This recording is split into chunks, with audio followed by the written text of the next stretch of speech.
Hello everyone, welcome back to our channel. তো আজকে আমরা অনেক দিন পর সেমিস্টার ওয়ানের জন্য আমাদের চ্যানেলে কোনো ভিডিও করছি। তো তোমরা বেশিরভাগ যারা আমাদের হোয়াটসঅ্যাপ গ্রুপে জয়েন আছো তাদের মধ্যে সবাই আমাকে বলেছিলে যে সেমিস্টার ওয়ানে তোমাদের যে সেক পেপারটা আছে অ্যাপ্লাইড এন্টোমোলজি, তো এর ওপর কিছু ভিডিও বানাতে, ঠিক আছে? তো সবার বলে রাখি, যেহেতু তোমাদের এই সবে ক্লাস শুরু হচ্ছে সেমিস্টার ওয়ানে, তো এখন অনেকটা সময় তোমাদের হাতে আছে। তো তোমরা সবার প্রথমে অ্যাপ্লাইড এন্টোমোলজি এই সাবজেক্টের উপরে নিজেদের নলেজ তৈরি করবে, ঠিক আছে? তো যেহেতু আমি একদম ডাইরেক্ট কনসেপ্ট পড়াতে পারছি না, তো আজকে আমি অ্যাপ্লাইড এন্টোমোলজি আমাদের যে সেক পেপারটা আছে যেখানে শুধুমাত্র আমাদের এমসিকিউ কোয়েশ্চেন দেওয়া হয়, তো এইখান থেকে কিছু কোয়েশ্চেন অ্যান্সার আমরা কিন্তু আলোচনা করবো আজকে, ঠিক আছে? তো প্রথমেই বলে রাখি, এখন সময় আছে, সবাই কিন্তু নলেজের মানে কনসেপ্টের উপর ফোকাস করবে, কনসেপ্ট পড়াশোনা করবে। শুধুমাত্র কোয়েশ্চেন মুখস্থ করে কিছু হয় না। অনেক স্টুডেন্টদের মানে টেন্ডেন্সি থাকে যে শুধুমাত্র জাস্ট কোয়েশ্চেন মুখস্থ করে চলে যাবো, পরীক্ষায় পড়ে যাবে, দাগ দিয়ে চলে আসবো। এটা কিন্তু ভুল। তো এখন সময় আছে, সবাই কনসেপ্টের উপর ফোকাস করবে, ঠিক আছে? তো আমাদের টোটাল 5টা ইউনিট আছে অ্যাপ্লাইড এন্টোমোলজি যে সিলেবাস, তোমরা যদি একটু দেখো, এখানে 5টা ইউনিট আছে।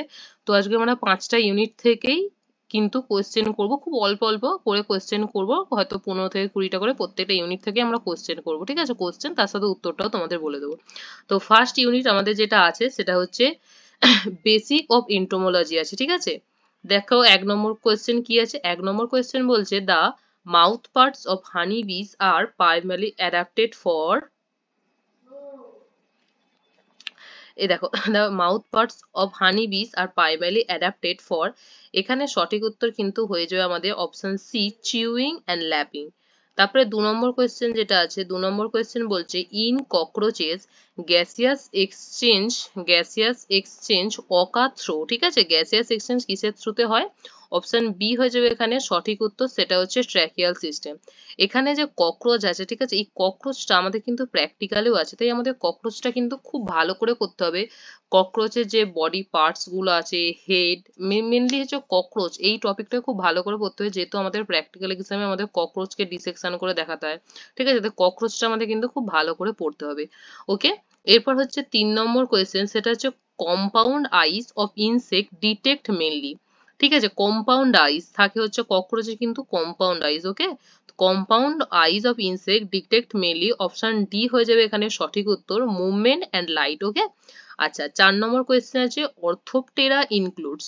দেখো অর্থোপটেরা ইনক্লুডস কার, এইখানের মধ্যে কোনটার মধ্যে অর্থোপটেরা থাকে? সেটা হচ্ছে অপশন বি হয়েছে আমাদের সঠিক উত্তর, সেটা হচ্ছে গ্রাসহোপার। এরপর 5 নম্বর question, which insect order includes honey bees and wasp, ঠিক আছে? এখানেও অপশন বি হয়ে সঠিক উত্তর, সেটা হচ্ছে হাইমিনপটেরা। অপশন এই কোয়েশ্চেন নাম্বার 6 কি আছে? কোয়েশ্চেন নাম্বার 6 বলছে the thorax of an insect bears wings and legs, option C হয়ে যাবে কিন্তু আমাদের সঠিক উত্তর, ঠিক আছে? যে থোরাক্স এর মধ্যে কি থাকে? উইংস আর লেগস থাকে, ওকে? এবার আমাদের 7 নম্বর কোয়েশ্চেন কি আছে? 7 নম্বর কোয়েশ্চেন বলছে chemoreceptor in insect are mainly located, chemoreceptor কোথায় থাকে? অপশন বি হয়ে যাবে সঠিক উত্তর, আমাদের অ্যান্টেনাতে থাকে হচ্ছে আমাদের কেমোরিসেপ্টর। 8 নম্বর কোয়েশ্চেন বলছে insect belong to the phylum, insect এর মধ্যে কোন ফাইলামের মধ্যে ইনসেক্ট থাকে, ঠিক আছে? আমাদের আর্থ্রোপোডার মধ্যে ইনসেক্ট হয়ে যাবে, ঠিক আছে? ইনসেক্ট হচ্ছে আমাদের আর্থ্রোপোডা, এই ফাইলামের মধ্যে কিন্তু আমাদের ইনসেক্টরা বিলং করে। এরপরে হচ্ছে 9 নম্বর কোয়েশ্চেন বলেছে the alimentary canal of cockroach begins, মানে আমাদের ককরোচের যে এলিমেন্টারি ক্যানেল আছে সেটা কোথা থেকে শুরু হয়? এটা হচ্ছে অপশন ডি হচ্ছে সঠিক উত্তর, মাউথ থেকে কিন্তু ওদের এলিমেন্টারি ক্যানেল শুরু হয়, ওকে? এরপর হচ্ছে আমাদের 10 নম্বর কোয়েশ্চেন বলছে, 10 নম্বর কোয়েশ্চেন বলছে হেমিপটেরা আর কমনলি নোন অ্যাজ, হেমিপটেরা কি নামে পরিচিত? সেটা হচ্ছে ট্রু বাগস, ওকে? এই যে ট্রু বাগস। আচ্ছা, তারপরে হচ্ছে আমাদের 11 নম্বর কোয়েশ্চেন, 11 নম্বর কোয়েশ্চেন বলছে the respiratory openings of insect are called, আচ্ছা অপশন বি হচ্ছে রাইট আনসার, দে স্পিরাকলস বলা হয়, ঠিক আছে? দ্য রেসপিরেটরি ওপেনিংস, যে রেসপিরেটরি ওপেনিংসটা থাকে ইনসেক্টদের সেটাকে কি বলা হয়? আচ্ছা, 7 নম্বর কোয়েশ্চেন বলছে ল্যাপিডোপ্টেরা ইনক্লুডস, এর মধ্যে কোনটা হচ্ছে ল্যাপিডোপ্টেরার মধ্যে পড়ে?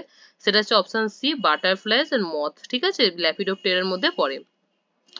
এরপর হচ্ছে আমাদের 8 নম্বর কোয়েশ্চেন, 8 নম্বর কোয়েশ্চেন বলছে the digestive gland of insect it also called, ঠিক আছে। ডাইজেস্টিভ গ্ল্যান্ড যে আছে ইনসেক্টে সেটাকে কি বলা হয়, সেটাকে বলা হয় হেপাটিক সিকাও বলা হয়, ঠিক আছে। ইনসেক্টের ক্ষেত্রে ডাইজেস্টিভ গ্ল্যান্ডকে হেপাটিক সিকাও আমরা বলে থাকি, ঠিক আছে। ইউনিট 1 থেকে ছিল এই 8টা কোয়েশ্চেন। এরপর হচ্ছে আমাদের ইউনিট 2, যেটা হচ্ছে আমরা হচ্ছে মেডিকেল এন্টোমোলজি, ঠিক আছে।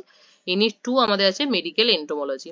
দেখো ইউনিট 2 এর প্রথম কোয়েশ্চেন কি আছে, a vector that transmits pathogens without supporting their development is called, option A হচ্ছে সঠিক উত্তর, মেকানিক্যাল ভেক্টর বলা হয়, ঠিক আছে। ভেক্টর হচ্ছে যারা হচ্ছে ওই আমাদের দেহের রোগের, ভেক্টর বাংলা হচ্ছে বাহক, যারা রোগকে বাহক এক জায়গাতে মানে এক ব্যক্তির শরীর থেকে অন্য ব্যক্তির শরীরে নিয়ে যায় সেগুলোকে ভেক্টর বলি। তো এখানে এই যে এ ভেক্টর দ্যাট ট্রান্সমিট প্যাথোজেন, যারা প্যাথোজেনকে কি করে সাপোর্ট করে, দেয়ার ডেভেলপে সাপোর্ট করে, তাদের আমরা কি বলি মেকানিক্যাল ভেক্টর বলা হয়, ঠিক আছে। তারপরে দেখো 2 নম্বর কোয়েশ্চেন। 2 নম্বর কোয়েশ্চেন হচ্ছে the mosquito genus responsible for dengue transmission.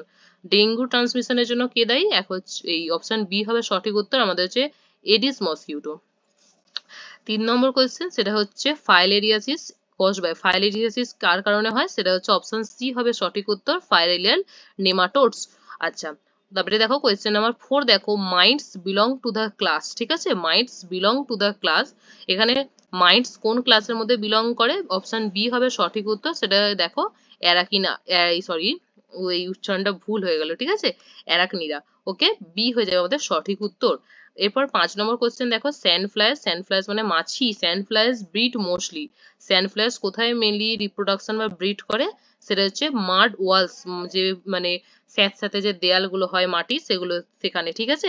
এরপর দেখো 6 নম্বর কোয়েশ্চেন। 6 নম্বর কোয়েশ্চেন বলছে, আচ্ছা, রিকেটসিয়াল ডিজিজ আর ট্রান্সমিটেড কার দ্বারা প্রাইমারিলি হয়, সেটা হচ্ছে বি, টিক্স। ওকে, 7 নম্বর কোয়েশ্চেন দেখো, দ্য ডিজিজ কালা আজার, দ্য কালা আজার কার কারণে হয়, কালা আজার কিন্তু হয় কিন্তু আমাদের লেসমানিয়া কারণে, ঠিক আছে, যে লেসমানিয়া এর কারণে কিন্তু আমাদের কালা আজার এই ডিজিজটা হয়।